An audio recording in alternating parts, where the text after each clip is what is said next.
Hi Chetan గారు. Hello అండి. Sir, dry fruits మంచిది అని అందరికీ తెలుసు. కానీ దాన్ని ఎప్పుడు ఎట్లా ఎవరు యూటిలైజ్ చేసుకోవాలి, ఎలా యూటిలైజ్ చేసుకోవాలి అనే దాని మీదనే మొత్తం అంతా కాంట్రవర్సీ ఉంది. లైక్ అన్ని వేళలా స్నాకింగ్ లాగా మంచింగ్ చేయకూడదు కదా. స్పెషల్ గా డయాబెటిక్ పేషెంట్స్ ఏ నట్స్ తినొచ్చు, ఏవేవి తినకూడదు, ఎలా తీసుకోవాలి? ఇప్పుడు షుగర్ వ్యాధి పేషెంట్లు ఉంటారు కదా, వాళ్ళకు ఒక కన్ఫ్యూజన్ అయిపోతుంది. ఏది తినాలి, ఏది తినొద్దు.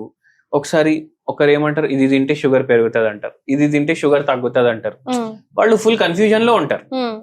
కానీ డ్రై ఫ్రూట్లు ఉంటాయి కదా, ఇవి ఒక అమృతం లాగా షుగర్ పేషెంట్లకు. ఎందుకు అంటే డ్రై ఫ్రూట్ లో కూడా రకరకాల డ్రై ఫ్రూట్లు ఉంటాయి. దాంట్లో మనం చూస్ చేసుకోవాలి. ఇంతకుముందు వీడియోలో మనం ఏం మాట్లాడినాము, కార్బోహైడ్రేట్ రిచ్ డైట్ మనం తగ్గించాలి అండ్ ప్రోటీన్ గుడ్ ఫ్యాట్ డైట్లు మనం ఎక్కువ యాడ్ చేయాలి అండ్ ఫైబర్ ఉన్నవి యాడ్ చేసుకోవాలి. అయితే ఇప్పుడు ఏంటంటే కొందరికి డ్రై ఫ్రూట్లు ఫుల్ ఇష్టం ఉంటాయి. అయితే ఒక పేషెంట్ మన దగ్గర వచ్చిండ్రు. ఆ పేషెంట్ షుగర్ లెవెల్ వచ్చేసి పోస్ట్ లంచ్ 600 ఉండే, 600 షుగర్ ఉండే.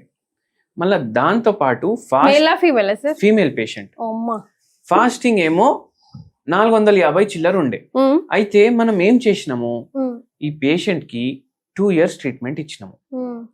పేషెంట్ కి 2 years ట్రీట్మెంట్ తో పాటు డయట్ అడ్వైస్ చేసినాము. డయట్ తో పాటు హోమియోపతి మందులు ఇచ్చినాము, ఒక హోమ్ రెమెడీ కూడా చెప్పినాము. అండ్ ఆ పేషెంట్ కి అసలు షుగర్ వ్యాధి తోటి మొత్తం రివర్స్ చేసినాము. అయితే మామూలుగా వెయిట్ మామూలుగానే ఉండేనా సార్? వెయిట్ మామూలుగా తక్కువ అయిపోతుంది షుగర్ వ్యాధి పేషెంట్లకు. ఓకే, ఎందుకు సార్? వాళ్ళకి ఇంటేక్ ఎక్కువ ఉంటది కదా, యాక్చువల్ గా వెయిట్ పెరగాలి కదా. కానీ ఏమైపోతుంది అంటే ఇప్పుడు షుగర్ పోతుంది కదా, మనం ఏం తిన్నా బాడీ లోపలికి షుగర్ పోతుంది కదా, అప్పుడు మన బాడీలో షుగర్ ఎక్సెస్ అయిపోతుంది, బ్లడ్ గ్లూకోజ్ లెవెల్స్ పెరిగిపోతాయి కదా. దాంతో ఏమైతుంది, బ్లడ్ లో షుగర్ ఎక్కువ, కిడ్నీలో ఫిల్టరేషన్ కి బ్లడ్ పోతుంది కదా, అక్కడ షుగర్ ఎక్కువ. బాడీ ఏం చేస్తుంది అంటే దానికి ఎట్లా మెటబాలైజ్ చేయాలి, దాన్ని ఎట్లా వాడుకోవాలనేసి బాడీకి తెలియదు అనేసి బాడీలో ఉన్న ఫ్యాట్ ఉంటది కదా, దాన్ని యూటిలైజ్ చేసుకోవడం స్టార్ట్ చేస్తుంది. మూత్రం చేస్తే దాంట్లో షుగర్, చెమట వస్తే దాంట్లో షుగర్, మనకు అన్ని ఆరిఫైసెస్ డిశ్చార్జెస్ ఉంటాయి కదా, అన్నిట్లోకి వెళ్ళి షుగర్. అందుకే షుగర్ వ్యాధి చాలా ఎక్కువ ఉంది అంటే ఆ పేషెంట్ లోపల నుంచి ఒక స్వీట్ స్మెల్ కూడా వస్తుంది. వాళ్ళు మూత్రం పోతే కూడా స్వీట్ స్మెల్ వస్తుంది అట్లా. అయితే ఇప్పుడు షుగర్ అంటారా దీన్ని? అయితే ఇప్పుడు ఏంటంటే ఇప్పుడు ఈ పేషెంట్ కి మనం అడిగినాము, ఏం స్ట్రెస్ ఉందమ్మా మీకు అంటే, ఏముంది పిల్లలు దగ్గర లేరు అనేసి స్ట్రెస్ అన్నారు. ఎందుకు దగ్గర లేరంటే, ఒక బాబు ఏమో వేరే దేశం, ఇంకో బాబు ఇంకో దేశం, ఇద్దరు అక్కడ సంపాదిస్తుండ్రు, డైలీ 1 hour ఫోన్ మాట్లాడతారు, కానీ నా దగ్గర లేరు కదా. అది ఆలోచించి ఆ పేషెంట్ కి షుగర్ వ్యాధి, స్ట్రెస్ వల్ల షుగర్ వ్యాధి వచ్చేసి. మళ్ళా ఇప్పుడు ఇంత ఎక్కువ ఉండడానికి కారణం ఏంది, కంట్రోల్ లేదు డయట్ మీద. మనం చెప్పినాం మీకు, ఇప్పుడు మీ పిల్లలు ఇక్కడ ఉండాలని ఉందా, అక్కడే ఉండాలని ఉందా అంటే వాళ్ళ సుఖశాంతితో ఎక్కడ ఉన్నారు ఓకే, కానీ దానికోసం మీరు కొన్ని చేయాలని చెప్పిన నేను. ఎందుకంటే మళ్ళీ మీరు బిస్తర్ మీద పడితే వాళ్ళు మొత్తం వదులుకొని రావాలి, అది కావాలన్నా మీకు అంటే లేదయ్యా అని చెప్పిండ్రు. సరే ఒక డయట్ చెప్తాను, అది చేయండి, మన మందులు వాడండి, షుగర్ వ్యాధి దేవుని దయ వల్ల పూర్తిగా రివర్స్ అయిపోతుంది అని చెప్పిన. అది ఏంది, మనం మార్నింగ్ ఏం చెప్పినామంటే, ఇప్పుడు అందరు ఏం చేస్తారు, టిఫిన్లు తింటారు, ఇడ్లీలు, దోశలు, ఉప్మా, ఇవన్నీ తింటారు. మనం ఈ పేషెంట్కి ఒకటే చెప్పినాం, మిల్లెట్లతోటి చేసుకోండి, ఇడ్లీలు చేసుకోండి, దోశలు చేసుకోండి. అయితే జొన్నల ఇడ్లీలు, రాగుల ఇడ్లీలు, ఉప్మా, గట్కా, మళ్ళా కుర్రలు ఉంటాయి కదా దాంతో ఉప్మా, అది జర రైస్ లాగా కూడా బిర్యానీ కూడా చేసుకోవచ్చు మిల్లెట్లతోటి. సో బ్రేక్ఫాస్ట్ లా మీకు ఎంత తినాలనిపిస్తే దాని సగం తినాలి. మళ్ళీ లంచ్ లా మీకు సరే కొంచెం రైస్ తింటారు, రైస్ తినండి. నైట్ మీరు ఏం చేయండి అంటే ఫ్రూట్లు తినండి అని చెప్పిన. ఫ్రూట్స్ తినండి అని చెప్పిన. నాకు ఫ్రూట్లు ఇష్టం లేవు సార్ అని చెప్పిన. నాకు జర బలం కావాలంటే నాకు నాన్ వెజ్ కావాలన్నారు. నార్మల్ గా నైట్ ఫ్రూట్స్ తీసుకోవచ్చా, తీసుకోకూడదు అంటారు? ఫ్రూట్స్ ఉంటాయి, ఈటబుల్ ఫ్రూట్స్ కూడా ఉంటాయి. ఇంకోటి ఏంటంటే ఇంపార్టెంట్, ఫ్రూట్ అంటే హోల్ ఫ్రూట్ తీసుకోవాలి. మనం జ్యూస్ తీసి తాగొద్దు, జ్యూస్ తీసి తాగితే ఎక్కువ షుగర్ పోతుంది.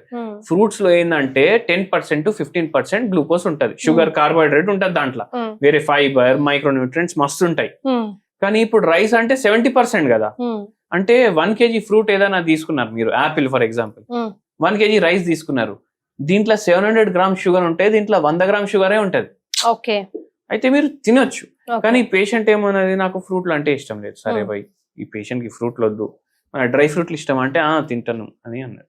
స్టార్ట్ చేసినాము ట్రీట్మెంట్ స్టార్ట్ చేసినప్పుడు ఏమైంది, ఇప్పుడు డ్రై ఫ్రూట్ లో కూడా వేరే వేరే రకాలు ఉంటాయి డ్రై ఫ్రూట్లు. ఇప్పుడు కివి ఉంటుందా, ఇప్పుడు మామిడి పండు ఉంది, అది కూడా డ్రై చేసి డిహైడ్రేట్ చేసి అది కూడా డ్రై ఫ్రూట్ లాగా అమ్ముతున్నారు. అది తినొద్దు మనం. ఎందుకు, అది ప్రాసెస్డ్, అల్ట్రా ప్రాసెస్డ్. అది డ్రై ఫ్రూట్ అంటే ఎట్లా అంటే, ఇప్పుడు నట్ ఉంటది కదా, మీరు ఒక హతోడి తీసుకుని దాన్ని కొడితే దాని లోపల నుంచి నట్ రావాలి, అది ఎట్లుంటే అట్లా తినాలి. ఇప్పుడు బాదాంలు అట్లా ఉంటాయి, అవి తినాలి. మళ్ళీ దాంతో పాటు మీరు కిష్మిష్లు తినొద్దు. కిష్మిష్లు ఎందుకు తినొద్దు, ఇవి డిహైడ్రేటెడ్ అండ్ ఇవి గ్రేప్స్ లకి వెళ్ళి వస్తాయి. దీంట్లో డిహైడ్రేట్ చేస్తే దీంట్లో జర కార్బోహైడ్రేట్లు కూడా ఎక్కువ అయిపోతాయి, అందుకే అవి తినొద్దు. ప్రాసెస్డ్ ఫుడ్ లాగానే. బాదాంలు తినండి. కాజుల్లో కార్బోహైడ్రేట్ ఎక్కువ ఉంటది, అయితే అది తినకండి. మళ్ళా దాంతో పాటు వాల్నట్లు ఉంటాయి, అక్రోట్ అంటారు, అవి ఒక 5 తీసుకోండి. బ్రెయిన్ షేప్ లో ఉంటది, అది కూడా నట్టు ఎట్లా ఏదో హార్డ్ సబ్స్టెన్స్ తోటి కొట్టే దాని లోపల నుంచి వస్తుంది. అది బాదాంలో ఒకటి, అక్రోట్ ఒకటి. మళ్ళా దాంతో పాటు మీరు కుర్బానీలు ఉంటాయి, అవి తీసుకోవాలి. ఎట్లా 5:5:2 అంటే 5 బాదాం పప్పులు, 5 అక్రోట్లు, 2 కుర్బానీలు. మళ్ళీ దీంతో పాటు మీరు ఏం చేయండి అంటే కొంచెం ఫైబర్ రిచ్ ఒక్క ఫ్రూట్ ఏదైనా, యాపిల్ మీకు ఇష్టం అంటే యాపిల్. సో ఈ పేషెంట్ కి అది లేదు సార్ నేను ఫ్రూట్లు తినాను అంటే, సరే అమ్మా మీ ఇష్టం అని చెప్పిన, కానీ అయినా రికవర్ అయింది ఆ పేషెంట్. కానీ నేను అడ్వైజ్ ఏం చేస్తాను అంటే ఒక హోల్ ఫ్రూట్ కూడా తీసుకో. ఇప్పుడు ఏమేమి తీసుకున్నాం, 5 బాదాంలు, 5 వాల్నట్లు, మళ్ళీ 1 యాపిల్, 2 కుర్బానీలు, ఇవి తీసుకున్నాం కదా. ఇది డైలీ మీ డిన్నర్. దాంతో ఎందుకంటే 600 ఉండే బై పోస్ట్ లంచ్, చాలా సివియారిటీ ఉండే పేషెంట్. అయితే ఆ లెవెల్ నుంచి మనం మొత్తం రివర్స్ ఎట్లా చేసినామంటే ఎట్లా, అయితే ఇప్పుడు మనం ఏం చేసినాము, ఇది డైలీ తినాలి. ఇందులో యాపిల్లో ఫైబర్ ఉంటది. ఇప్పుడు యాపిల్స్ అవైలబుల్ ఉండవు ఒక్కొక్కసారి, అప్పుడు ఫైబర్ రిచ్ ఏదన్నా ఫ్రూట్ గానీ వెజిటబుల్ గానీ తీసుకోండి, రాగా తినేది. ఇప్పుడు మనం అట్లనే ఏమేమి తినొచ్చు, కుకుంబర్ తినొచ్చు, రాడిష్ తినొచ్చు, క్యారెట్ తినొచ్చు, బీట్రూట్ తినొచ్చు, గువావా కూడా తినొచ్చు. అయితే ఎన్ని ఆప్షన్స్ అయిపోయినాయి, 7 days కి ఒక్కొక్క ఫ్రూట్, లేదంటే ఒక్కొక్క రా వెజిటేబుల్. ఇవి మీ డిన్నర్ అనేసి మెల్లగా. ఎక్సర్సైజ్ అవి కూడా సజెస్ట్ చేశారండి.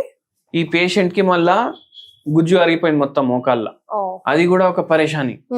అయితే ఇది స్టార్ట్ చేసినాము. మెల్లగా ఏమైంది, ఇన్సులిన్ యూనిట్లు ఉంటాయి కదా అవి తగ్గినాయి. మళ్ళా మెల్లమెల్లగా ఏమైంది, టాబ్లెట్లకు వచ్చిండ్రు. మళ్ళా మెల్లగా ఏమైంది, మొత్తం మందులు ఆపేసి మనం దేవుని దయతోటి ఇప్పుడు ఏ మందు వేసుకోవట్లేదు. హోమియోపతి మందులకు నిజంగానే అంత మ్యాజిక్ ఉంటుందా? ఇప్పుడు మ్యాజిక్ అంటే ఇప్పుడు చూడండి, మన పేషెంట్లకు తగ్గుతుంది, మనం ఆ రిజల్ట్ చూస్తున్నాము. ఇప్పుడు ఏదో వేరే వాళ్ళు చెప్తారు తగ్గదు అనేసి, మనం ఎట్లా, వాళ్ళు కూడా మనుషులే కదా చెప్పేది. ఇప్పుడు నేను కూడా మనిషిలాగా మందులు ఇస్తున్నా, ట్రై చేసి చూడాలి. తగ్గించేదైతే దేవుడే కదా అల్టిమేట్లీ. సో మనం అట్లా మ్యాజిక్ అని దేనికి చెప్పదు, ఎందుకంటే magic doesn't exist, it is all science. ఇప్పుడు తగ్గుతుంది పేషెంట్ కంటే అది సైంటిఫిక్. అది అంతేందుకు, ఇప్పుడు ఒక IISC అనేసి ఒక ఇన్స్టిట్యూట్ ఉంటది, ఎక్కడ ఉంటది, బెంగళూరులో ఉంటది. అయితే ఈ IISC లో ఒకటి డిపార్ట్మెంట్ మొన్న PM మోదీ ఇనాగ్రేట్ చేసిండ్రు. దేనికి, ఆయుర్వేద మందులు, హోమియోపతి మందులు, ఇట్లా డయాబెటిక్ పేషెంట్లకు ఎట్లా ఇస్తున్నారు, ఎట్లా తగ్గుతుంది. అయితే 2 years ఇప్పుడు రీసెర్చ్ నడుస్తుంది దాని మీద. అది సంస్థ ఇండియాలో IITల కన్నా పైన ఉంటది. ఐఐటీలు అందరికి ఐఐటీలో అడ్మిషన్ అంటారు కదా, IITల కన్నా పైన ఉంటది IISC. టాప్ 1 ఇన్స్టిట్యూట్ అది మొత్తం ఇండియాలో. వరల్డ్ లో టాప్ 100 యూనివర్సిటీస్ లో వస్తుంది అది. అయితే అక్కడ మన సైన్స్ల గురించి అక్కడ రీసెర్చ్ కి అవుతుంది. అంటే మిరాక్యులస్ మన క్యూర్లు ఉన్నాయి అనేసి కదా, రిజల్ట్ ఓరియంటెడ్ గా ఉంది కాబట్టి ఎట్లా వర్కౌట్ అవుతుందో అని స్టడీ చేస్తున్నారు అక్కడ. డన్. రైట్ చైతన్య గారు, thank you so much. Thank you అండి.